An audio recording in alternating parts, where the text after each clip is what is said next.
Quand le vide arrive, il arrive rarement doucement. Il s'impose, il coupe, il prend toute la place. Et très souvent, la première réaction, c'est la panique. On se dit, ça recommence, je vais rester comme ça, je dois faire quelque chose, vite. Alors, on cherche, on s'agite, on s'accroche à quelque chose ou à quelqu'un. Parce que rester avec ce vide, sans rien faire, ça fait peur. Alors, je ne vais pas te proposer une solution, ni un exercice compliqué, ni une méthode à réussir. Juste une chose simple, très simple, mais souvent oubliée. Quand le vide arrive, la première chose à faire, ce n'est pas de le remplir, c'est de revenir au corps. Pas pour ressentir quelque chose, pas pour aller mieux tout de suite, juste pour te rappeler que tu es encore là.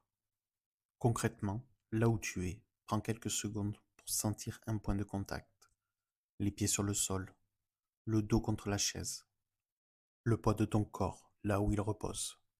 Tu n'as rien à changer, rien à améliorer, juste à constater. Même si à l'intérieur, tout est vide, le corps lui est présent. Et cette présence, aussi discrète soit-elle, est un point d'ancrage. Ensuite, si tu le peux, porte ton attention sur la respiration. Pas pour la contrôler, pas pour la ralentir à tout prix, juste pour la suivre. L'air qui entre, l'air qui sort, encore. Si des pensées arrivent, ça ne sert à rien, je fais mal, je n'y arrive pas, laisse-les passer.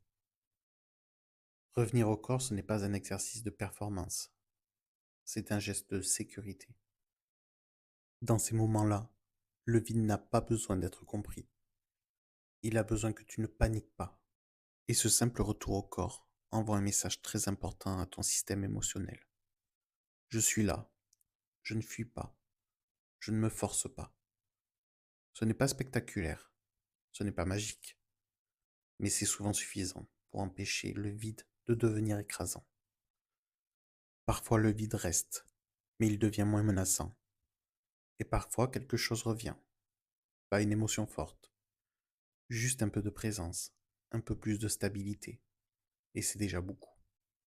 Dans le prochain épisode, on parlera de ce qu'il vaut mieux éviter quand le vide est là.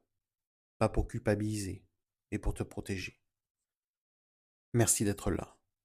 Et si tu as envie d'aller un peu plus loin, tu peux retrouver des articles, des témoignages et des ressources sur le site ensembleborderline.fr. À très bientôt pour le prochain épisode.